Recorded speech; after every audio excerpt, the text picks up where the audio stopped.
ఇప్పటివరకు ఎవరైనా మన ఛానల్ని సబ్స్క్రైబ్ చేసుకోకపోతే ఇప్పుడే సబ్స్క్రైబ్ చేసుకోండి. పక్కన ఉన్న బెల్ ఐకాన్ క్లిక్ చేసి ఆల్లో పెట్టుకోండి. నేను పెట్టే లేటెస్ట్ వీడియోస్ అన్ని మిస్ అవ్వకుండా చూడొచ్చు. చెర్నోబిల్ న్యూక్లియర్ డిజాస్టర్ ఈ ప్రపంచంలోని అత్యంత ప్రమాదకరమైన న్యూక్లియర్ బ్లాస్ట్లో రేడియో యాక్టివ్ ఇన్సిడెంట్లో ఇది ఫస్ట్ పొజిషన్లో ఉంటుందనడంలో అసలు ఏమాత్రం సందేహం లేదు. దీని గురించి మనకి చాలా విషయాలు తెలుసు. అంటే దీని కారణంగా ఎన్నో వేల మంది చనిపోయారు, ఎన్నో ఊర్లు ఇప్పుడు నిర్మానుష్యం అయిపోయాయి, ఇప్పటికీ కూడా ఆ ప్రాంతంలో రేడియేషన్ అలాగే ఉంది. ఇలాంటివన్నీ కూడా మనకి వీటి గురించి తెలుసు. కానీ దీని గురించి మనకి తెలియని ఎన్నో రహస్యాలు ఉన్నాయి. వాటి గురించి ప్రపంచానికి తెలియకుండా ఇన్నాళ్ళు దాస్తూ వచ్చారు. బట్ రీసెంట్గా దీనికి సంబంధించిన కొన్ని ఫైల్స్ బయటపడినప్పుడు ఎన్నో రహస్యాలు బయటపడ్డాయి. అలాగా ఈ చెర్నోబిల్ ఇన్సిడెంట్ గురించి బయటపడ్డ కొన్ని రహస్యాల గురించే ఇప్పుడు ఈ వీడియోలో తెలుసుకోబోతున్నాం. సో ఇంకెందుకు లేడు, let's get into the video. Number 1, operation cyclone. Chernobyl nuclear disaster జరిగిన కొన్ని రోజుల తర్వాత ఒక పెద్ద సీక్రెట్ మిషన్ స్టార్ట్ అయింది. అంటే ఈ రేడియో యాక్టివ్ క్లౌడ్స్ ఏవైతే ఉన్నాయో అవన్నీ కూడా మొత్తం రష్యాలోని మెయిన్ సిటీస్కి చేరుకోకుండా ఆపడం కోసం సోవియట్ TU-6 బాంబర్స్ను ఉపయోగించారు. ఇవి బేసిక్గా లాంగ్ రేంజ్ మిలిటరీ స్ట్రైక్స్ కోసం ఎక్కువగా వాడబడుతూ ఉంటాయి. వాటికి ఒక అర్జెంట్ టాస్క్ అప్పచెప్పి వాటిని ఆకాశంలోకి పంపించారు. వాటికి అప్పచెప్పిన టాస్క్ ఏంటంటే ఒక ఆర్టిఫిషియల్ రెయిన్ని క్రియేట్ చేయడం. ఈ ఆపరేషన్ని లీడ్ చేసింది యూరీ ఇజ్రాయిల్. ఇతను Soviet State Committee of hydrometeorology department యొక్క హెడ్. చెర్నోబిల్లోని రియాక్టర్ 4 ఎక్స్ప్లోడ్ అయిపోయిన 2 రోజుల తర్వాత ఒక క్లాసిఫైడ్ మ్యాప్ అతని యొక్క డెస్క్ దగ్గరకు అయితే చేరుకుంది. అందులో చూపించింది ఏంటంటే రేడియో యాక్టివ్ క్లౌడ్ మాస్కో వైపు చాలా వేగంగా వస్తుంది. మాస్కోలో మిలియన్స్ ఆఫ్ పీపుల్ నివసిస్తూ ఉంటారు. అండ్ రష్యాకి అది చాలా ఇంపార్టెంట్ సిటీ. మనుషులు బ్రతికుంటారా చనిపోతారా అనే తర్వాత విషయం. బట్ ఫైనాన్షియల్గా చాలా ప్రాబ్లం ఎదురవుతుంది ఆ సిటీ కనుక నాశనం అయిపోయినట్టయితే. అండ్ ఇంకొకటి ఏంటంటే ఆ సిటీలో యాన్యువల్ మేడే పెరేడ్ కూడా జరగబోతుంది రెడ్ స్క్వేర్లో. అది చాలా పెద్ద ఈవెంట్. దాన్ని కనుక క్యాన్సిల్ చేసినట్టయితే సోవియట్ గవర్నమెంట్ మొత్తానికి కూడా చాలా పెద్ద స్థాయిలో ఎంబారస్మెంట్ అయితే ఎదురవుతుంది. అందుకని ఇమీడియట్గా ఒక కొత్త ప్రాజెక్ట్ని అయితే చేపట్టారు. ఇజ్రాయెల్ ఇమీడియట్గా ఒక ఫెయిత్ఫుల్ ఆర్డర్ని అయితే ఇష్యూ చేశాడు. ఆ టాక్సిక్ క్లౌడ్స్ మాస్కోని చేరుకోవడానికి ముందే ఆ క్లౌడ్స్ అన్నింటినీ కూడా వర్షంగా మార్చేయమని తెలియజేశాడు. ఎక్స్ప్లోషన్ జరిగిన 48 అవర్స్ తర్వాత ఈ ఆపరేషన్ మొదలైంది. సిల్వర్ అయోడైడ్తో నిండిపోయి ఉన్న ఆర్టిలరీ షెల్స్ అన్నింటినీ కూడా తీసుకొని వచ్చి ఆ TU-6 బాంబర్స్లో అయితే లోడ్ చేశారు. అవన్నీ కూడా మాస్కో ఎయిర్ బేస్ నుంచి వాటి యొక్క ప్రయాణాన్ని మొదలుపెట్టాయి. సోవియట్ పైలట్స్ ఆ రేడియో యాక్టివ్ క్లౌడ్స్కి ఎదురుగా వెళ్ళడం మొదలుపెట్టారు. ఆ పైలట్స్ ఇనీషియల్గా ఆ రేడియో యాక్టివ్ రియాక్టర్ ఏదైతే ఉందో దానికి 6 మైళ్ళ రేడియస్లోనే తిరుగుతూ ఆ ప్రాంతంలోనే వర్షాన్ని కురిపించాలనుకున్నారు. బట్ విండ్ కాన్స్టెంట్గా ఆ రేడియో యాక్టివ్ ప్లూమ్ని ఆ ప్రాంతం నుంచి ఎక్కువ ప్రాంతానికి స్ప్రెడ్ చేస్తూ వస్తోంది. సో క్రూ మెంబర్స్కి వేరే ఆప్షన్ లేక ఆ బ్లాక్ క్లౌడ్ మొత్తాన్ని ఫాలో చేస్తూ కొన్ని 100 మైళ్ళ దూరం వరకు వెళుతూ వచ్చారు. అండ్ అలా అవి ఎక్కడ వరకు స్ప్రెడ్ అయ్యాయో అక్కడ వరకు వెళ్ళి అక్కడ నుంచి సిల్వర్ అయోడైడ్ని బయటకు రిలీజ్ చేయడం మొదలుపెట్టారు. ఈ సిల్వర్ అయోడైడ్తో ఎప్పుడైతే ఆ క్లౌడ్స్ రియాక్ట్ అయ్యాయో అవి ఐస్ క్రిస్టల్స్గా మారాయి అండ్ వాటర్ వేపర్ని కండెన్స్ చేయడం మొదలుపెట్టాయి. సో ఇమీడియట్గా ఆయా ప్రాంతాలలో వర్షం అయితే పడడం మొదలుపెట్టింది. నార్వియా అనే ఒక టౌన్ చెర్నోబిల్కి సుమారుగా 30 మైళ్ళ దూరంలో ఉంటుంది. ఆ టౌన్లో ఉన్న మొత్తం పీపుల్ అందరూ కూడా ఆకాశం అంతా చాలా వింతగా కనబడ్డాన్ని చూస్తూ ఏం జరుగుతుందో అర్థం కాక కన్ఫ్యూజ్ అవుతూ వస్తున్నారు. అంటే అప్పుడే ఎల్లో కలర్ లైటింగ్ కనబడుతుంది, గ్రే కలర్ మబ్బులు కనబడుతున్నాయి. ఏం జరుగుతుందో వాళ్ళకి అర్థం కాలేదు. టైం రాత్రి 8 అవుతోంది. ఆ క్లౌడ్స్ ఒక్కసారిగా ఎరప్ట్ అయ్యి పెద్ద థండర్స్తో ఆ ప్రాంతంలో భారీ స్థాయిలో వర్షాన్ని కురిపించడం మొదలుపెట్టాయి. అయితే అది నార్మల్ వర్షం కాదు, బ్లాక్ కలర్ రెయిన్. అంటే అందులో కంప్లీట్గా రేడియో యాక్టివ్ పార్టికల్స్ ఉన్నాయన్నమాట. వాటన్నిటినీ కూడా ఆ వర్షం తనతో పాటుగా ఆ భూమి మీదకి తీసుకొని వచ్చింది. సోవియట్ ఎయిర్ ఫోర్స్ వాళ్ళు వెదర్ మోడిఫికేషన్ మిషన్స్ చేయడం ఇదేమీ మొదటిసారి కాదు. వాళ్ళు 1941 నుంచి కూడా చేస్తూ వచ్చారు. వాళ్ళు అప్పటి నుంచే వెదర్ మ్యానిపులేషన్ చేస్తూ వచ్చారు. 1980లో మాస్కో ఒలింపిక్స్ జరిగినప్పుడు కూడా సేమ్ ఈ TU-6 బాంబర్స్ని ఉపయోగించి ఆకాశాలన్నింటినీ కూడా క్లియర్ చేశారు. అంటే గేమ్స్ ఎలాంటి ఆటంకాలు లేకుండా పర్ఫెక్ట్గా జరగడం కోసం. బట్ ఈ మిషన్ ఏదైతే ఆపరేషన్ సైక్లోన్ అని పిలువబడుతుందో ఇది అన్నిటికంటే చాలా హ్యూజ్లీ రిస్కీ ఆపరేషన్. ఎందుకంటే అది కేవలం వర్షాన్ని మాత్రమే కాదు, దాంతో పాటుగా రేడియో యాక్టివ్ ఐసోటోప్స్ యొక్క మిక్స్ని కూడా తీసుకొని వచ్చింది. దాంట్లో సీజియం 137 కావచ్చు, అయోడిన్ 131 కావచ్చు, ఇవి 2 కూడా ఉన్నాయి. ఇవి చాలా ప్రమాదకరమైనవి. ఈ సీటెడ్ రెయిన్ క్లౌడ్స్ ఒక్కసారిగా బెలారస్ ప్రాంతం మొత్తాన్ని కూడా వర్షంతో ముంచేశాయి. మాస్కో అయితే సేవ్ అయింది, ఎందుకంటే వీళ్ళ ఆపరేషన్ యొక్క మెయిన్ టార్గెట్ అదే కాబట్టి మాస్కో అయితే సేవ్ అయింది. But operation success, patient died అన్నట్టు మాస్కో కాపాడబడింది. బట్ మిగతా విలేజెస్లో కొన్ని వేల మంది చనిపోయారు. ఎందుకంటే ఆ రేడియో యాక్టివ్ ప్రెసిపిటేషన్ చాలా ప్రాంతాలకు స్ప్రెడ్ అయిపోయింది. ఎస్పెషల్లీ ఉక్రెయిన్లోని చాలా ప్రాంతాలకి అది స్ప్రెడ్ అయిపోతూ వచ్చింది. సో దాన్ని ఆపడం కోసం వాళ్ళు ఇంకొక ఆపోజిట్ వెదర్ మాడిఫికేషన్ ఆపరేషన్ అయితే చేపట్టారు. అది ద ఇన్స్టిట్యూట్ ఆఫ్ హైడ్రోమెట్రాలజీ నుంచి చేపట్టబడింది. బట్ ఈసారి సివిలియన్ ఎయిర్ క్రాఫ్ట్స్ని ఉపయోగించారు. వాళ్ళు ఏం చేశారంటే ఆ రెయిన్ క్లౌడ్స్ని ఆపను లేరు, అలాగని పోనీ వర్షాలు పడేలా చేద్దామంటే ఆ ప్రాంతంలో విపరీతంగా రేడియేషన్ పెరిగిపోతుంది. సో దాన్ని ఇంకా ఆపే అవకాశం లేక వాళ్ళు ఏం చేయాలనుకున్నారంటే అసలు ఆ క్లౌడ్స్ వర్షించకపోయినట్టయితే బెటర్ కదా అనుకున్నారు. అంటే ఆ క్లౌడ్స్ కొన్నాళ్ల పాటు అలా కంటిన్యూ అయ్యి ఫైనల్గా మొత్తం ఆకాశంలో డైల్యూట్ అయిపోతాయి కదా అట్మాస్ఫియర్లో. అప్పటి వరకు వర్షం అనేది పడకుండా చేయాలనుకున్నారు. సో దానికోసం వాళ్ళు ఏం చేశారంటే ఇంకో కొత్త ఆపరేషన్ తీసుకొని వచ్చారు. బేసిక్గా ప్రాట్ రివర్లో కూడా రేడియేషన్ అనేది స్ప్రెడ్ అయిపోతుంది. అదేంటంటే ఉక్రెయిన్కి ఒక మేజర్ వాటర్ సోర్స్, చాలా ఇంపార్టెంట్ అది. సో దాన్ని కాపాడుకోవడం కోసం అలా చేయాలనుకున్నారు వాళ్ళు. సో వాళ్ళు ఏం చేశారు, ఆకాశంలోకి కొన్ని టన్నుల కొద్దీ సిమెంట్ 600 అనే కాంపౌండ్ని డ్రాప్ చేశారు. ఈ సిమెంట్ 600 ఏంటంటే సిమెంట్ అలాగే కొన్ని డ్రైయింగ్ ఏజెంట్స్ యొక్క మిక్చర్, దీన్ని తీసుకొని వచ్చి క్లౌడ్స్లోకి వదిలారు. ఇది చాలా వింత అటెంప్ట్. దీనివల్ల ఏమైంది, మబ్బులు వర్షించడం మానేసాయి. కానీ ఇంకొక పెద్ద ప్రాబ్లం ఎదురైంది. అదేంటంటే 5 నెలల పాటు ఉక్రెయిన్లోని చాలా ప్రాంతాల్లో అసలు వర్షాలు పడడం మానేసి విపరీతమైన కరువు కాటకాలు అయితే వచ్చేసాయి. అంటే వెదర్ని కంట్రోల్ చేయడానికి వాళ్ళు ట్రై చేసిన ప్రతిసారి కూడా వాళ్ళకి ఏదో ఒక ప్రాబ్లం అయితే ఎదురవుతూనే వచ్చింది వాళ్ళకి. సో ఒక్క మాస్కోని కాపాడడానికి చేసిన ప్రయత్నంలో ఎన్నో బెలూరిజియన్ విలేజెస్ కంప్లీట్గా రేడియో యాక్టివ్ రెయిన్లో మునిగిపోయాయి. అక్కడ రేడియేషన్ లెవెల్స్ నార్మల్ కంటే 20 నుంచి 30 రెట్లు ఎక్కువైపోయింది. చాలా కమ్యూనిటీస్ చాలా దారుణమైన కాన్సిక్వెన్సెస్ని ఫేస్ చేశాయి. చిన్నపిల్లలు చాలా అంటే చాలా దారుణమైన జబ్బుల్ని ఫేస్ చేసేవారు. క్యాన్సర్ కావచ్చు, ర్యాట్ సోర్డ్ కావచ్చు, బర్త్ డిఫెక్ట్స్ కావచ్చు, ఇవన్నీ కూడా వాళ్ళకి పుట్టుకతోనే వచ్చేసేవి. అండ్ ఎన్నో ఏళ్ల పాటు అలా కంటిన్యూ అవుతూనే వచ్చాయి. సోవియట్ అఫీషియల్స్ అయితే ఇలాంటి క్లౌడ్ సీడింగ్ మెషిన్స్ని చేపట్టినట్టుగా ఎప్పుడు కూడా ఒప్పుకోలేదు. బట్ నిజమైతే మాత్రం ఎవ్వరూ చెరిపేయలేనిది కదా. ఎందుకంటే ఆ విలేజెస్ ఎన్నో ఏళ్ల పాటు ఆ లీగసీని అలా కంటిన్యూ చేసాయి. ఆ రేడియో యాక్టివ్నెస్ తాలూకా ఎఫెక్ట్స్ని ఫేస్ చేస్తూనే వచ్చాయి. సో ఆ రోజు వర్షం డెఫినెట్గా మాస్కోలోని మిలియన్స్ ఆఫ్ పీపుల్ని అయితే సేవ్ చేసింది. But at the same time కొన్ని వేల మందిని అయితే మాత్రం దారుణమైన పరిస్థితుల్లోకి నెట్టేసింది. అందులో no doubt. Number 2, the first photograph. ఈ చెర్నోబిల్ డిజాస్టర్కి సంబంధించిన మొట్టమొదటి ఫోటోగ్రాఫ్ ఏది అనే ఒక దానికి సంబంధించిన మిస్టరీ ఎన్నో ఏళ్ల పాటు అలా కొనసాగుతూనే ఉంది. చాలామంది ఏమంటారంటే ఇగోర్ క్యాస్టన్ యొక్క ఐకానిక్ ఈ ఫోటో ఏదైతే ఉందో ఇదే మొట్టమొదటి చెర్నోబిల్ డిజాస్టర్కి సంబంధించిన ఫోటో అని చెబుతూ ఉంటారు. దీంట్లో మనకి చాలా వరకు రేడియేషన్ కూడా కనబడుతూ ఉంటుంది, మొత్తం ఫాగ్ కనబడుతూ ఉంటుంది, అండ్ ఇమేజ్ కూడా చాలా గ్రెయినీగా ఉంటుంది. బట్ ఇదే ఎర్లియెస్ట్ స్నాప్ షాట్ అని చెబుతూ ఉంటారు. బట్ ఆ టైంలో కెమెరా అనేది కేవలం అతని దగ్గర మాత్రమే లేదు, అండ్ అతను ఒక్కడ మాత్రమే ఆ రోజు ఫోటో తీయలేదు, ఇంకా చాలామంది ఫొటోస్ తీశారు. సో ఎవరు ఫస్ట్ తీశారు అనే ఒక మిస్టరీ గురించి ఇప్పుడు కొంచెం డీటెయిల్గా అర్థం చేసుకోవడానికి అయితే ట్రై చేద్దాం. బేసిక్గా ఏప్రిల్ 26, 1986 ఉదయం 4:30 ఆ టైంకి ఈ మొత్తం ప్రమాదం అంతా కూడా జరిగింది. క్యాస్టన్ ఒక ఫోటోగ్రాఫర్ ఆ ప్రాంతంలో, అతనికి ఒక కాల్ వచ్చింది, Chernobyl nuclear power plant explode అయిపోయింది రాత్రి 1:23 టైంలో. సో మీరు యాజ్ ఫాస్ట్ యాజ్ పాసిబుల్ ఈ ప్రాంతానికి అయితే వచ్చి దీన్ని క్యాప్చర్ చేయాల్సి ఉంటుందని తెలియజేశారు. సో ఆ రోజు late morning or early afternoon ఆ టైంకి అతను ఒక హెలికాప్టర్లో ఆ ప్రాంతానికి అయితే వచ్చాడు. ఆ రియాక్టర్ 4 యొక్క పైభాగంలో గాలిలో ఎగురుతూ అతను దాన్ని ఫోటో తీయడం మొదలుపెట్టాడు. ఎగ్జాక్ట్గా ఏ టైంకి వచ్చాడు అనేది ఎవరికి కూడా క్లారిటీ లేదు.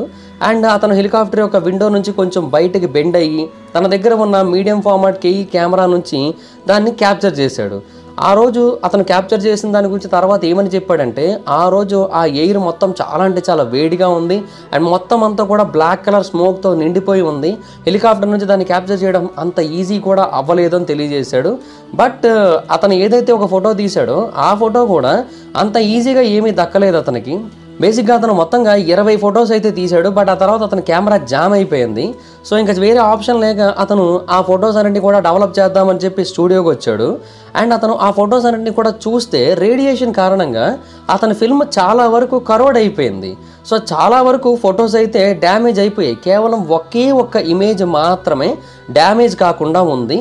సో అది కూడా ఆ ఇన్సిడెంట్ జరిగిన 14 గంటల తర్వాత మాత్రమే బయటకు వచ్చింది. ఎందుకంటే అతను వాటన్నింటినీ కూడా ప్రాసెస్ చేయడానికి అంత టైం పట్టింది. అయితే ఆ టైంలో ఇంకొక ఫోటోగ్రాఫర్ కూడా ఉన్నాడు. అతని పేరు అనటోల్ రాస్కోవ్. ఇతను కూడా ఆ డిజాస్టర్ని డాక్యుమెంట్ చేసిన వ్యక్తుల్లో ఒకరు. అండ్ ఇతను తీసిన ఫొటోస్ కూడా ఆ రియాక్టర్ బ్లాస్ట్కి సంబంధించిన ఎర్లియెస్ట్ ఫొటోస్లో ఒకటి. ఇన్ఫ్యాక్ట్ ఇతనే అందరికంటే ముందు ఫోటో తీసే అవకాశం కూడా ఉంది. ఎందుకంటే ఇతను ఆ ప్రాంతంలో ఒక స్టాఫ్ ఫోటోగ్రాఫర్. సో ఇమీడియట్గా అతనికి కాల్ చేశారు మార్నింగ్ 9 ఆ టైంకి ఆ ప్రాంతానికి రమ్మని.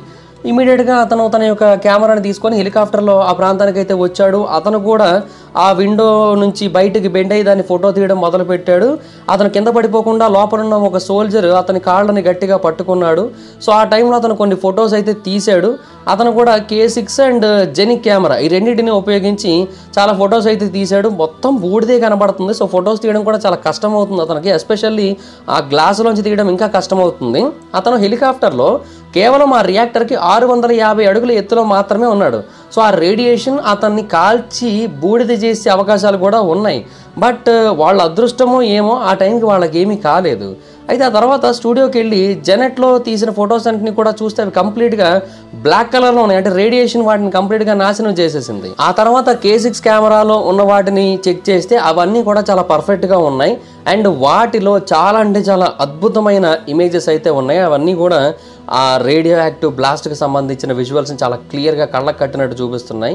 ఆ తర్వాత కూడా అతను దాన్ని ఫోటోలు తీయడం ఆపలేదు. ఇమీడియట్గా ఒక ట్రక్లో ఆ ప్రాంతానికి చేరుకొని కింద నుంచి కూడా దాన్ని చాలా ఫొటోస్ అయితే తీశాడు. అండ్ అతని ఫొటోస్లో గ్రాఫైట్ బ్లాక్స్ అనేవి ఆ రియాక్టర్ కోర్ నుంచి బయటకు వచ్చేసి మొత్తం కంప్లీట్గా నాశనం అయిపోయి ఉండడాన్ని మనకి తెలియజేస్తూ ఉంటాయి. అండ్ ఆ రియాక్టర్ బ్లాస్ట్ అవడం ఇవన్నీ కూడా చాలా క్లియర్గా కనబడుతూ ఉంటాయి మనకి. అంటే చాలా డీటెయిల్డ్ ఇన్ఫర్మేషన్ ఇస్తూ ఉంటాయి అతని ఫొటోస్. బట్ ప్రాబ్లం ఏంటంటే కాస్టన్స్ ఇమేజ్ బాగా పాపులర్ అయింది. బట్ రూస్కోవ్ యొక్క ఇమేజ్ బయటికి ఎక్కువగా రాలేదు. అంటే అతని యొక్క వర్క్ డిసప్పీర్ అయిపోయింది. సోవియట్ వాటన్నిటిని కూడా సీక్రెట్గా దాచి ఉంచేసింది. అతని ఫొటోస్ అన్నింటినీ కూడా ఉపయోగించి ఆ తర్వాత చాలా వరకు స్టడీస్ చేశారు. అండ్ ఆ ప్రాంతంలో ఎగ్జాక్ట్గా ఏం జరిగిందో తెలుసుకోవడానికి ఇన్ఫ్యాక్ట్ అతని ఫొటోసే చాలా బాగా హెల్ప్ అయ్యాయి. బట్ ఆ ఫొటోస్ని బయటకు పబ్లిష్ చేయలే. రాస్కోవ్ని కూడా దీని గురించి ఎక్కడా కూడా బయట మాట్లాడొద్దని చెప్పేశారు. ఇన్ఫ్యాక్ట్ అతను కూడా ఎక్కడా కనబడలేదు. సో ఆ ఫొటోస్ అన్నీ కంప్లీట్గా క్లాసిఫై అయిపోయాయి ఎన్నో ఏళ్ల పాటు. బట్ ఫైనల్గా ఆ ఇమేజెస్ కొన్నాళ్ల క్రితం బయటకు వచ్చాయి. సో ఆ టైంలో అతను తీసిన ఫొటోస్ ఎంత విలువైనవో అందరికీ కూడా అర్థమైందనమాట. బట్ అప్పటికి కూడా అతనికి పూర్తి స్థాయిలో క్రెడిట్ ఏమీ ఇవ్వలేదు. జస్ట్ ఒక ఫోటోగ్రాఫర్ తీశారు, అతను అక్కడ వర్క్ చేస్తూ ఉంటాడు అంతే అన్నట్టుగా చెప్పారు తప్ప అతనికి పర్ఫెక్ట్గా క్రెడిట్ అయితే ఇవ్వలేదు. బట్ చాలామంది ఆ ఫొటోస్ అన్ని చూసి ఏమని తెలియజేశారంటే కాస్టన్ యొక్క ఫోటో కంటే ఈ ఫోటోలోనే చాలా డీటెయిల్డ్ ఇన్ఫర్మేషన్ ఉంది. అండ్ ఇవే ఫస్ట్ తీయబడిన ఫొటోస్లా కూడా అనిపిస్తున్నాయి. సో డెఫినెట్గా ఇతనే ఫస్ట్ తీశాడు అని చెప్పి చాలామంది నమ్మడం మొదలుపెట్టారు. కొంతమంది లేదు కాస్టనే ఫస్ట్ తీశాడని నమ్మడం మొదలుపెట్టారు. సో ఏది ఎగ్జాక్ట్గా వాస్తవం అనేది ఇప్పటికీ ఎవరికి తెలియదు. బట్ ఒకటైతే వాస్తవం, అదేంటంటే ఇద్దరు కూడా వాళ్ళ యొక్క జీవితాలను రిస్క్ చేసి మరీ వాళ్ళ యొక్క హెల్త్లో ఒక స్టీప్ ప్రైజ్ని పే చేసి మరీ ఈ ఫొటోస్ని అయితే తీసి ప్రపంచం మొత్తానికి కూడా దీని గురించి తెలియజేశారు. సో దానికైతే మనం ఖచ్చితంగా వాళ్ళని అప్రిషియేట్ చేయాల్సిందే, ఎవరు ఫస్ట్ తీశారనేది పక్కన పెట్టినట్టయితే. Number 3 the secret convoy. ఆ రోజు రాత్రి అందరూ ప్రశాంతంగా నిద్రపోతున్నారు. అలాగే కీవ్ కూడా నిద్రపోతున్నాడు. కానీ సడన్గా అతనికి ఒక ఫోన్ వచ్చింది, ఒక ఆపరేషన్ నువ్వు చేయాల్సి ఉంటుంది అని చెప్పి.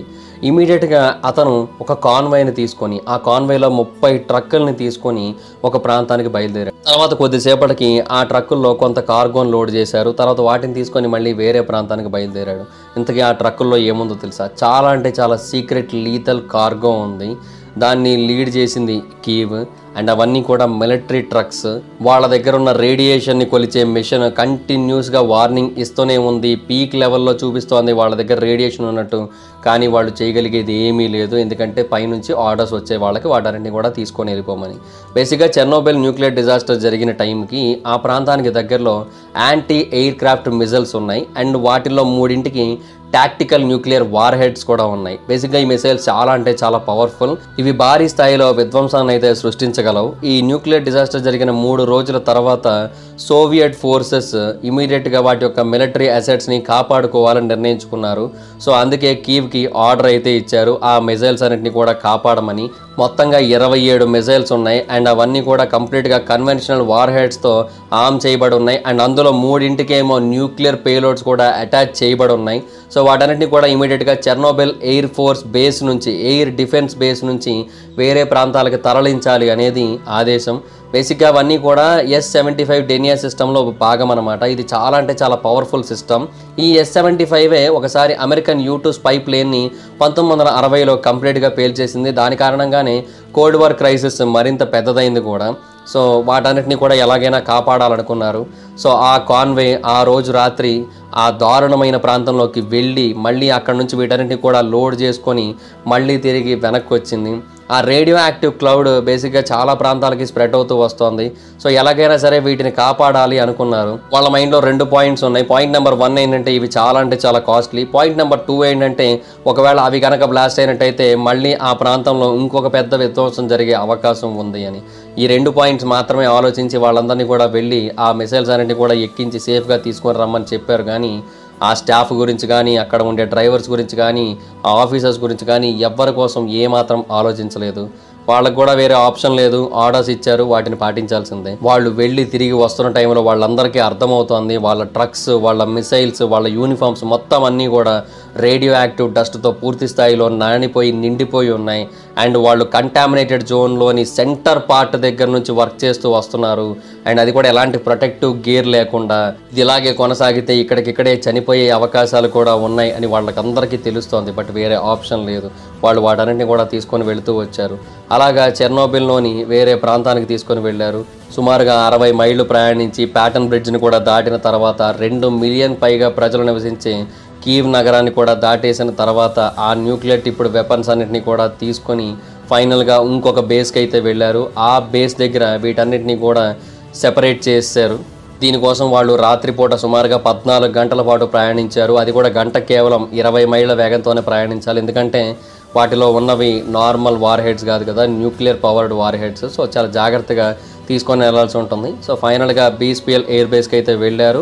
అక్కడ ఆ మిసైల్స్ని, ఆ న్యూక్లియర్ వార్ హెడ్స్ని డిస్మాంటిల్ చేసి వాటన్నింటినీ కూడా ప్రొటెక్ట్ చేశారు. అయితే వాళ్ళకి ప్రత్యేకంగా ఇచ్చింది ఏమీ లేదు. అక్కడ ఉన్న పెద్ద ఆఫీసర్స్ ఎవరైతే ఉన్నారో వాళ్ళకి ఒక 2 బాటిల్స్ ఆఫ్ రెడ్ వైన్ ఇచ్చారు. డ్రైవర్స్కి అయితే అది కూడా ఇవ్వలేదు. మైట్ బి డ్రైవర్స్కి ఇచ్చుంటే తర్వాత జరిగిన ఒక సిచ్యువేషన్ని కాపాడగలిగే వాళ్ళు ఏమో. బట్ అలా కూడా జరగలేదు. అక్కడ ఉన్న మనుషులందరూ కూడా ఆ ట్రక్కుల్ని కంటిన్యూస్గా క్లీన్ చేస్తూ వచ్చారు. వాళ్ళ చేతుల నుంచి రక్తాలు కారేంత వరకు క్లీన్ చేస్తూనే వచ్చారు. ఎందుకంటే ఆ రేడియో యాక్టివ్ డస్ట్ని రిమూవ్ చేస్తేనే వాళ్ళు సర్వైవ్ కాగలరనే విషయం వాళ్ళకు కూడా ఐడియా ఉంది. బట్ ఎంత ట్రై చేస్తున్నా కూడా ఆ రేడియో యాక్టివ్ డివైజెస్ కాన్స్టెంట్గా రేడియో యాక్టివ్నెస్ని చూపిస్తూనే వస్తున్నాయి అండ్ పీక్స్లోనే చూపిస్తున్నాయి. అండ్ అక్కడతో వాళ్ళ మిషన్ అయితే ఎండ్ అవ్వలేదు. అతని యొక్క టీం అందరూ మళ్ళీ చెర్నోబిల్కి వెళ్ళారు. మళ్ళీ తిరిగి కొంత లోడ్ తీసుకొని వచ్చారు. అలాగే 3 ట్రిప్పులకు వెళ్ళారు. అంటే ఆ కంటామినేటెడ్ మిలిటరీ బేస్లో చాలా పెద్ద ఎక్విప్మెంట్ కూడా ఉంది. వాటన్నిటిని కూడా తీసుకొని మళ్ళీ ఈ ప్రాంతానికి వచ్చారు. అండ్ ఆ జర్నీ అంతా కూడా కంప్లీట్గా నిర్మానుష్యం, నిశ్శబ్దంగా ఉండేది. ఎందుకంటే ఎవరితో మాట్లాడుకునేవారు కాదు. వాళ్ళకి తెలుస్తోంది మేబీ దీని కారణంగా భవిష్యత్తులో వాళ్ళు చనిపోవచ్చు, కొద్ది రోజుల్లో చనిపోవచ్చు, కొన్ని నెలల్లో చనిపోవచ్చు, కొన్ని సంవత్సరాల్లో చనిపోవచ్చు అని. బట్ ఇంకా వాళ్ళకి వేరే ఆప్షన్ లేదు, వెళ్ళాల్సిందే. బట్ గవర్నమెంట్ ఏమో వాటన్నిటిని కూడా వదిలేయడానికి సిద్ధంగా లేదు. ఎందుకంటే చాలా అంటే చాలా విలువైనవి, మనుషుల ప్రాణాల కంటే విలువైనవి అనుకున్నారు. సో అందుకని వాళ్ళందరి చేత వాటిని తెప్పించారు. ఇంకా చాలా ఎక్విప్మెంట్స్ని అక్కడ వదిలేశారు. అంటే కొన్నింటిని తేలేనివి ఉంటాయి కదా, వాటిని కంప్లీట్గా అక్కడే వదిలేశారు. అదెందుకు హారిజాన్ రాడార్ సిస్టమ్ ఒకటి ఉంటుంది, చాలా అంటే చాలా పవర్ఫుల్. అది రష్యన్ వుడ్ పికర్ అని పిలుస్తూ ఉంటారు దాన్ని. అండ్ ఒకప్పుడు వెస్టర్న్ మిసైల్స్ని దాని ద్వారానే నోటీస్ చేస్తూ వచ్చేవారు. బట్ దాన్ని అక్కడే వదిలేశారు, దాన్ని డిస్మాంటిల్ చేసి తేలేక. ఇప్పటికీ అది అక్కడే ఉంది, కంప్లీట్గా తుప్పు పట్టేసి ఉంది. ఇప్పుడు కాకపోతే ఈ కాన్వాయ్ యొక్క మిషన్ గురించి ప్రపంచానికి అసలు ఎట్టి పరిస్థితుల్లోని కూడా తెలియజేయలేదు. తర్వాత కొంతమంది ఆఫీసర్స్ దీని గురించి బయటకు వచ్చి ప్రపంచానికి తెలియజేశారు. అండ్ ఒక వ్యక్తి చనిపోయినట్టుగా కూడా తెలియజేశారు ఇమీడియట్గా. అంటే ఆ మెయిన్ ఆఫీసర్ ఎవరైతే కీ ఉన్నారో అతని యొక్క డ్రైవర్ ఇమీడియట్గా చనిపోయాడు ఈ ఇన్సిడెంట్ జరిగిన కొద్ది రోజులకే. అండ్ అతని వయసు అప్పుడు కేవలం 28 ఏళ్ళు మాత్రమే. అంటే 28 ఏళ్లకి ఒక వ్యక్తి చనిపోయాడంటే ఆ రేడియేషన్ ఏ లెవెల్లో ఉందో ఇంకా మనమే అర్థం చేసుకోవచ్చు. అండ్ ఆ తర్వాత కూడా చాలామంది ఈ మిషన్లో పాల్గొన్న వాళ్ళు చనిపోయారు కొన్నాళ్ళు గడిచిన తర్వాత. అంటే వాళ్ళ మీద ఇమీడియట్గా ఎఫెక్ట్ పడలేదు, కానీ మెల్లిమెల్లిగా ఎఫెక్ట్ పడింది. అలాగ వాళ్ళందరూ కూడా చనిపోయారు. సో ఫైనల్గా ఆ మిషన్లో ఇన్వాల్వ్ అయిన ప్రతి ఒక్కరు కూడా ఆ మిషన్ జరిగిన 15 ఏళ్ల లోపే చనిపోవడం జరిగిందనమాట. పోనీ అంత రిస్క్ చేసి తెచ్చిన ఆ ఎక్విప్మెంట్ని ఇమీడియట్గా ఉపయోగించారా అంటే అది కూడా లేదు. 3 ఏళ్ల పాటు ఆ ట్రక్స్ని, ఆ ఎక్విప్మెంట్ని అలాగే వదిలేశారు. ఫైనల్గా ఆ తర్వాత వాటన్నిటినీ కూడా క్లీన్ చేసి వెపన్స్ని అయితే వాడుకున్నారు. బట్ మెషినరీ కావచ్చు లేదంటే డ్రగ్స్ కావచ్చు అన్నీ కూడా కంప్లీట్గా డ్యామేజ్ అయిపోయాయి. సో వాటిని ఎందుకు ఉపయోగం లేనివిగా పరిగణించి వాటన్నింటినీ కూడా స్క్రాప్ యార్డ్లో పడేయడం జరిగింది. సో అలాగే స్క్రాప్లో పడేసే దానికోసం ఒక వ్యక్తి తన ప్రాణాలను ఇమీడియట్గా కోల్పోయాడు. కొంతమంది కొన్నాళ్ల తర్వాత వాళ్ళ ప్రాణాలను కోల్పోయారు. అనవసరమైన విషయం అని చెప్పి ఆ టైంలో చాలామంది దీని గురించి చాలా ఘోరంగా తిట్టుకున్నారు గవర్నమెంట్ని. Number 4, the meet train. అది 1990వ సంవత్సరం యొక్క సమ్మర్. చాలా అంటే చాలా వేడిగా ఉంది బయట. అది ఉక్రెయిన్లో ఒక రిమోట్ రైల్ యార్డ్ ఉంది. అది నార్థన్ ఉక్రెయిన్లోని పలిస్కా అనే ఒక నగరంలో ఉంది. అది చాలా అంటే చాలా దూరంగా ఉంటుంది జనావాసాలకి. సో ఎవరికి కూడా దాని గురించి పూర్తి స్థాయిలో ఐడియా లేదనమాట. అక్కడ కొన్ని బ్రోకెన్ రిఫ్రిజిరేటెడ్ ట్రైన్ కార్స్ అయితే ఉన్నాయి. వెలివేయబడినట్టుగా వాటిని ఎవరో పట్టించుకోనట్టుగా సెపరేట్గా ఉన్నాయి. అయితే వాటిలో ఉన్న కంటెంట్స్ చాలా అంటే చాలా ప్రమాదకరమైనవి. 4 సంవత్సరాల క్రితం ఎక్స్ప్లోడ్ అయిన ఒక రియాక్టర్కి దగ్గరలో ఉన్న కొన్ని జీవుల యొక్క మాంసం అది. వాటిలో మొత్తంగా 317 టన్నుల రేడియో యాక్టివ్ మీట్ అయితే ఉంది. దాని యొక్క డెస్టినేషన్ కోసం ఎదురు చూస్తోంది. బట్ ఎవ్వరు కూడా ఆ రేడియో యాక్టివ్ మీట్ని అయితే కావాలి అనుకోవట్లేదు, ఎవరు క్లెయిమ్ చేసుకోవట్లేదు. సో అందుకని అది కంప్లీట్గా వెలివేయబడింది. బేసిక్గా ఇది ఒక సోవియట్ స్ట్రాటజీయే. అంటే చెర్నోబిల్ డిజాస్టర్ జరగడం వల్ల ఏదైతే ఫాల్అవుట్ ఏర్పడిందో దాన్ని తగ్గించాలి అన్న ఉద్దేశంతో, దాన్ని హ్యాండిల్ చేయాలన్న ఉద్దేశంతో చేపట్టిన ఒక దరిద్రగొట్టు ప్రాజెక్ట్ ఇది. ఈ కంటామినేటెడ్ మీట్ ఏదైతే ఉంటుందో దాన్ని ప్రపంచవ్యాప్తంగా స్ప్రెడ్ చేయాలని నిర్ణయించుకున్నాం. అంటే ఏప్రిల్ 4, 1986న చెర్నోబిల్ బ్లాస్ట్ అయిన తర్వాత రాత్రికి రాత్రి చుట్టూ ఉన్న మనుషుల యొక్క జీవన విధానం, మనుషుల యొక్క జీవితమే కాకుండా చుట్టూ ఉన్న జంతువుల యొక్క జీవితం కూడా కంప్లీట్గా మారిపోయింది. సుమారుగా 50,000కి పైగా జంతువులు ఆ ప్రాంతంలో ఉన్నాయి. అంటే అవన్నీ కూడా లైవ్ స్టాక్ అనమాట. అందులో ఆవులు ఉన్నాయి, మేకలు ఉన్నాయి, రకరకాల జీవులు ఉన్నాయి. ఇవన్నీ కూడా రేడియో యాక్టివ్ జోన్లోనే ఉన్నాయి. మనుషులు వాళ్ళ యొక్క ప్రాణాలు కాపాడుకోవడానికి పరిగెట్టారు, కానీ ఈ జీవులను అయితే వాటితో పాటుగా తీసుకొని వెళ్ళలేదు. సో ఆ రోజు రాత్రి అక్కడ చాలా భారీ స్థాయిలో అవన్నీ కూడా చనిపోయాయి. అయితే వాటన్నింటినీ కూడా ఇమీడియట్గా సమాధి చేయాల్సి ఉంటుంది. బట్ అలా చేయకుండా సోవియట్ గవర్నమెంట్ ఏం చేసిందంటే దాన్ని స్లాటర్ హౌసెస్కి పంపించింది. అంటే వాళ్ళ ప్లాన్ ఏంటి అంటే ఈ జంతువుల యొక్క మాంసం మొత్తాన్ని కూడా తీసుకొని దాన్ని ఫ్యాక్టరీస్లో ప్రాసెస్ చేసి, ఉక్రెయిన్లో, బెలారస్లో వీటన్నింటిని కూడా ప్రాసెస్ చేసి దాన్ని కొంత అన్కంటామినేటెడ్ మీట్తో కలిపేసి వాటన్నింటిని కూడా సాసేజెస్గా మార్చాలని నిర్ణయించుకున్నారు. ఇది బేసిక్గా చాలా సింపుల్గానే అనిపించింది వాళ్ళకి. ఎందుకంటే ఇలా చేసినట్టయితే రేడియేషన్ ఆ ప్రాంతం నుంచి వేరే ప్రాంతాలకు స్ప్రెడ్ అవుతుంది అండ్ పూర్తి స్థాయిలో ఎఫెక్ట్ కూడా చేయదు కదా అనే ఉద్దేశంలో అనుకున్నారు. అండ్ జనాలకు కూడా డౌట్ రాదు కదా, ఎందుకంటే నార్మల్ మీట్ కూడా కలుస్తుంది కాబట్టి. ఏదో చిన్న టేస్ట్ మారింది అనుకుంటారు తప్ప మ్యాక్సిమం బాగానే ఉంది అనిపించవచ్చు వాళ్ళందరికీ కూడా. సో కొన్ని సోవియట్ ఎలైట్ సిటీస్ ఉంటాయి, వాటిని మాత్రం మినహాయించారు. అంటే మాస్కో కావచ్చు, లెనిన్గ్రాడ్ కావచ్చు, ఈ రెండింటిని కూడా మినహాయించి మిగతా అన్ని ప్రాంతాలకి కూడా ఇలాగా కంటామినేటెడ్ ప్లస్ అన్కంటామినేటెడ్ మీట్ని కలిపి చేసిన సాసేజెస్ని డెలివరీ చేయాలని నిర్ణయించుకున్నారు. అండ్ ఈ ఫుడ్ని మీట్ ప్యాకింగ్ ప్లాంట్స్లో ప్యాకింగ్ చేశారు. అండ్ చాలా అంటే చాలా డేంజరస్ లెవెల్లో రేడియేషన్ అయితే ఉండేది ఆ ప్రాంతంలో. వర్కర్స్ కూడా తెలుసు దాని గురించి, బట్ వాళ్ళు కూడా చేయగలిగేది ఏమీ లేదు. అండ్ కొన్ని చోట్ల కావాలని వాళ్ళకి తెలియకుండా ఉండేందుకు అక్కడ ఉన్న ఎక్విప్మెంట్స్ని కావాలని పనిచేయనివ్వకుండా కూడా చేసేవారు. ఎందుకంటే అప్పుడు వాళ్ళకి ఎలాంటి అనుమానం రాదు, వాళ్ళు భయపడకుండా వర్క్ చేస్తారన్న ఉద్దేశంతో. సో ఆ తర్వాత ఆ మీట్ మొత్తాన్ని కూడా ప్యాకింగ్ చేసేసి వేరే ప్రాంతాలకి స్ప్రెడ్ చేయడం మొదలుపెట్టారు. బట్ కొన్ని చోట్ల మాత్రం తెలిసే చేసేవారు చాలామంది వర్కర్స్, వాళ్ళకి వేరే ఆప్షన్ లేక. బట్ ఎంత మీట్ని ప్యాక్ చేస్తున్నా ఇంకా మీట్ వస్తూనే ఉండేది కాన్స్టెంట్గా. అండ్ చాలా భారీ స్థాయిలో ఆవులు చనిపోయాయి అక్కడ. వాటన్నిటిని కూడా తీసుకొని వచ్చి వీళ్ళకి అప్పచెబుతూ ఉండేవారు. అండ్ ఆ మీట్ని ఎంత ఫాస్ట్గా వీలైతే అంత ఫాస్ట్గా అందరికీ పంపించేసేయాలి, ఇక్కడ ఎక్కువసేపు ఉండకూడదు అనేది వాళ్ళ పాయింట్. సో అందుకని ఫాస్ట్గా ప్యాకింగ్ చేశారు. 1987 నాటికి ఆ సిస్టమ్ కంప్లీట్గా ఓవర్లోడ్ అయిపోయింది. అంటే మొత్తం ఆ ప్రాంతాలలో ఉన్న ఫ్రీజర్స్ అన్నీ కూడా మీట్తో నిండిపోయాయి. సో సేఫ్ లెవెల్స్ అనేవి దాటేసాయి ఆ కంటామినేషన్ మీట్.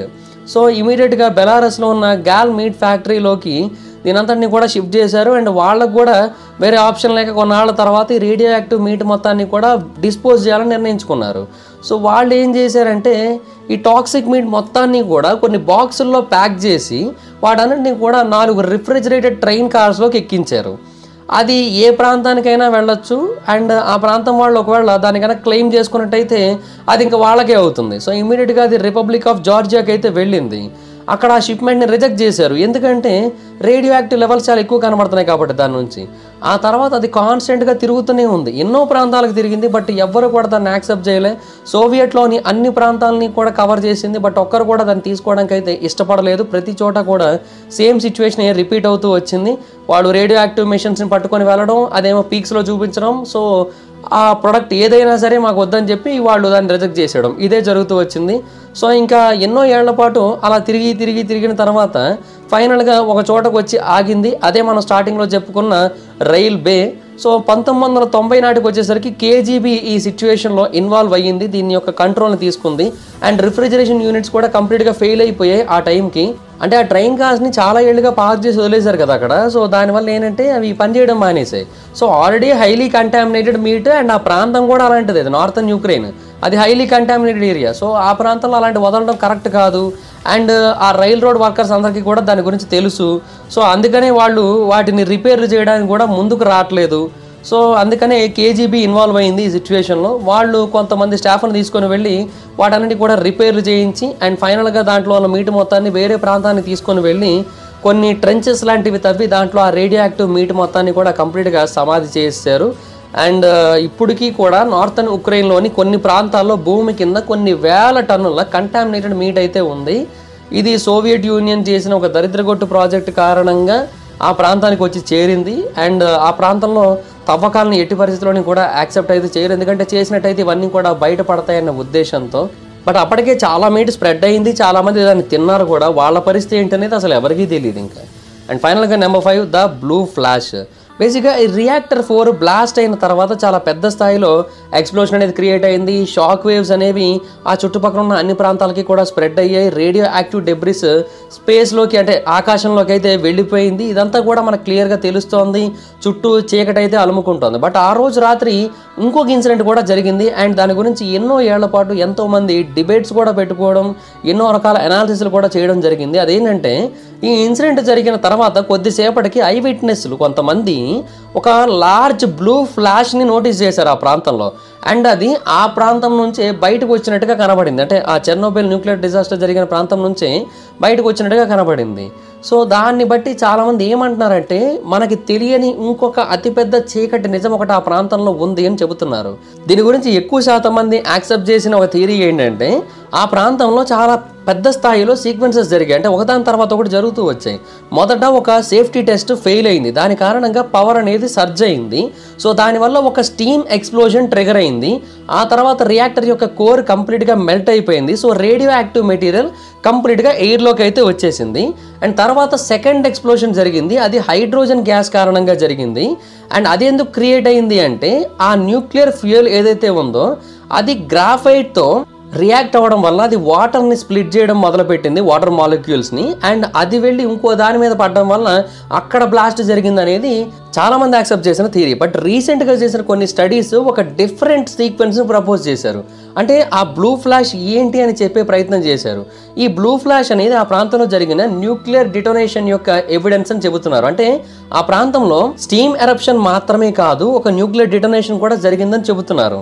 ఆ ప్రాంతానికి దగ్గరలో ఉన్న ఒక లోకల్ ఫిషర్మ్యాన్ చెప్పింది ఏంటంటే సుమారుగా 1600 అడుగుల దూరంలో ఉన్నాను నేను ఆ ప్లాంట్కి, నాకు ఒకటి కాదు 2 బ్లాస్ట్లు వినిపించాయి.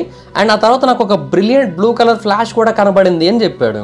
బేసిక్ ఇవన్నీ విన్న తర్వాత న్యూక్లియర్ ఫిజిసిస్ట్ అయిన లార్స్ ఎరిక్ డీగర్ అనే పర్సన్ ఏమని చెప్పాడంటే ఆ బ్లూ ఫ్లాష్ అనేది ఆ ప్రాంతంలో జరిగిన న్యూక్లియర్ ఎక్స్ప్లోజన్ యొక్క ఫస్ట్ సైన్ అని చెబుతున్నాడు. అండ్ అతని యొక్క టీము ఇంకొక థియరీని కూడా ప్రతిపాదించారు. బేసిక్గా రష్యన్ సిటీ ఆఫ్ కెరపోవడ్జ్ యొక్క న్యూక్లియర్ డేటాని స్టడీ చేస్తున్నప్పుడు వాళ్ళకి అర్థమైంది ఏంటంటే బేసిక్గా అది మాస్కో యొక్క నార్త్ భాగానికి 230 మైళ్ళ దూరంలో ఉంది.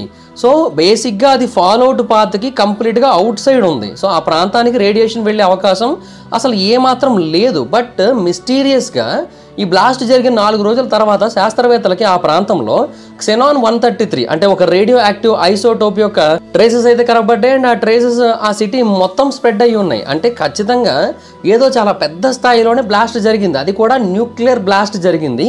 అది ఆ ఫాల్ని ఆకాశంలో 2 మైళ్ళ ఎత్తు వరకు పంపించింది. సో అప్పుడు అప్పర్ లెవెల్లో ఉన్న ఎయిర్ ఏదైతే ఉంటుందో, అప్పర్ లెవెల్లో ఉన్న విండ్స్ ఏవైతే ఉన్నాయో ఆ విండ్స్ దాన్ని తీసుకొని చాలా ప్రాంతాలకు అయితే వెళ్ళిపోవడం జరిగింది. సో మనకి ఏదైతే నార్మల్గా జరిగింది ఎక్స్ప్లోషన్ అని ఎన్నాళ్ళు అనుకుంటూ వచ్చామో అది మాత్రమే కాదు, దాని తర్వాత ఇంకొక ఎక్స్ప్లోషన్ కూడా జరిగింది అండ్ న్యూక్లియర్ రియాక్టర్ కంప్లీట్గా బ్లాస్ట్ అయిపోయింది. అంటే చాలా పవర్ఫుల్ బ్లాస్ట్ అది. అండ్ దాని యొక్క రియాక్టర్ ఒకటి కూడా కంప్లీట్గా పక్కన పడిపోయి కనిపించింది, అంటే ఏదో గాలిలోకి ఎగిరి కింద పడినట్టు కనిపిస్తుంది అనమాట స్పష్టంగా. సో అది 2000 టన్నులు బరువు ఉంటుంది. దాన్ని కూడా ఆ బ్లాస్ట్ ఎత్తి అవతలకి ఇసిరేసిందంటే ఆ బ్లాస్ట్ ఎంత పవర్ఫుల్ ఆలోచించుకోండి. అండ్ ఆ ప్రాంతంలో రెండో బ్లాస్ట్ జరిగింది అనడానికి ఇంకొక ప్రూఫ్ ఏంటి అంటే ఆ ప్రాంతంలో ఉన్న రియాక్టర్ ట్యాంక్ బ్లాస్ట్ అయిన విధానం అండ్ అక్కడ ఉన్న seismic data and damage pattern. ఆ రియాక్టర్ 4 లోపల ఒక 6.5 feet థిక్నెస్ ఉన్న కోర్ ప్లేట్ కూడా కరిగిపోయిందంటే చూసుకోండి ఇంకా అక్కడ ఎంత పెద్ద డ్యామేజ్ జరిగిందో.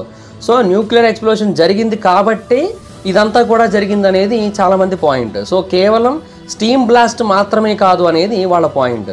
అండ్ ఈ బ్లూ లైట్ అనేది రియాక్టర్స్లో రెగ్యులర్గా కనబడుతూ ఉంటుంది. బేసిక్గా దీన్ని చెరెన్కోవ్ రేడియేషన్ అని పిలుస్తూ ఉంటారు. ఇది ఒక క్యాజువల్ ఫెనోమెనన్, అంటే ఎలక్ట్రాన్స్ లాంటి కొన్ని చార్జ్డ్ పార్టికల్స్ లైట్ కంటే ఫాస్ట్గా ట్రావెల్ చేసినప్పుడు ఒక మీడియం ద్వారా ఈ గ్లో అనేది మనకు కనబడుతూ ఉంటుంది. బేసిక్గా ఇది న్యూక్లియర్ ప్లాంట్స్లో ఉండే కూలింగ్ పూల్స్ ఉంటాయి కదా, వాటిలో రెగ్యులర్గా అబ్జర్వ్ చేస్తూ ఉంటాం. అండ్ అలాంటి బ్లూ లైట్ని అలెగ్జాండర్ ఎన్కో అని ఆ ప్లాంట్లో వర్క్ చేసే ఒక వర్కర్ ఆ రోజు రాత్రి చూసినట్టుగా చెప్పాడు. అంటే ఆ రియాక్టర్ బ్లాస్ట్ అయినప్పుడు దాని నుంచి బయటకు పరిగెట్టుకుంటూ వచ్చినప్పుడు ఒక వింతైన బ్లూ లైట్ని అతను ఆకాశంలో చూశాడంట. అయితే ఈ ఇనీషియల్ బ్లూ లైట్ అనేది వేరే రకంగా కూడా వచ్చే అవకాశం ఉంది. అంటే ఫర్ ఎగ్జాంపుల్ ఆ ప్రాంతంలో న్యూక్లియర్ బ్లాస్ట్ అనేది జరిగింది కదా, అక్కడ ఇంటెన్స్ హీట్ అనేది క్రియేట్ అవుతుంది అండ్ ఆ రేడియేషన్ అప్పుడు అయనైజ్ అవుతూ ఉంటుంది. అలా అయనైజ్ అయినప్పుడు చుట్టూ ఉన్న ఎయిర్ విపరీతంగా హీట్ అవుతుంది. అలా హీట్ అయినప్పుడు కూడా ఇలాంటి లైట్ అనేది మనకు కనబడుతూ ఉంటుంది. సో జస్ట్ రియాక్టర్ మెల్ట్ అవ్వడం వల్ల క్రియేట్ అయిన లైట్ కూడా అయ్యి ఉండొచ్చు. బట్ ఏది ఎగ్జాక్ట్గా వాస్తవం అనేది ఎవరికి పూర్తిగా తెలియదు. అంటే 2 బ్లాస్ట్లు జరిగాయా లేదంటే ఒక బ్లాస్ట్ జరగడం వల్ల ఎయిర్ విపరీతంగా హీట్ ఎక్కి మనకి ఆ లైట్ కనబడ్డాదా అనేది ఎగ్జాక్ట్గా ఎవరికి తెలియని ఒక విషయం. బట్ చాలామంది నమ్మేదైతే ఆ ప్రాంతంలో ఒక న్యూక్లియర్ ఎక్స్ప్లోషన్ జరిగింది, దాని యొక్క వార్నింగ్ సైన్ అని అయితే నమ్ముతూ ఉంటారు. బట్ ఏది ఎగ్జాక్ట్గా వాస్తవం అనేది మనకైతే పూర్తిగా తెలియదు. బట్ ఇప్పటికీ కూడా ఆ ప్రాంతంలో రేడియేషన్ లెవెల్స్ అలాగే ఉన్నాయంటే ఏమో రెండో బ్లాస్ట్ జరిగిందేమో ఎవరికి తెలుసు. మేబీ గవర్నమెంట్ మన దగ్గర ఎన్నాళ్ళు ఆ నిజం దాచిందేమో తెలియదు కదా మనకు కూడా. సో దాట్స్ ఇట్ గైస్, చూసారు కదా, ఇవి చెర్నోబిల్ డిజాస్టర్కి సంబంధించి ప్రభుత్వాలు మన దగ్గర దాచిన 5 అతిపెద్ద రహస్యాలు. వీటిలో మీకు ఏది చాలా మిస్టీరియస్గా, ఏది చాలా రాంగ్ఫుల్గా అనిపించిందో కింద కామెంట్ సెక్షన్లో తెలియజేయండి. So that's it guys, this is the video. Video కనుక మీకు నచ్చినట్లయితే లైక్ చేయండి, వీడియో షేర్ చేయండి. ఇప్పుడో కారణం మన ఛానల్ సబ్స్క్రైబ్ చేసుకోకపోతే ఇప్పుడే సబ్స్క్రైబ్ చేసుకోండి, పక్కన బెల్ ఐకాన్ ఆల్లో పెట్టుకోండి, నా ఫర్దర్ వీడియోస్ మిస్ అవ్వకుండా చూడొచ్చు. చాలా మంది చూస్తున్నారు కానీ సబ్స్క్రైబ్ చేసుకోవట్లేదు. So please try to subscribe, click the bell icon also. నా ఇన్స్టాగ్రామ్ ఐడి ఎవరోస్ మాత్రం ఎక్కడ వచ్చి ఫాలో అవ్వచ్చు. Thank you so much guys, బాగా మీటర్ నెక్స్ట్ వీడియో. Bye by.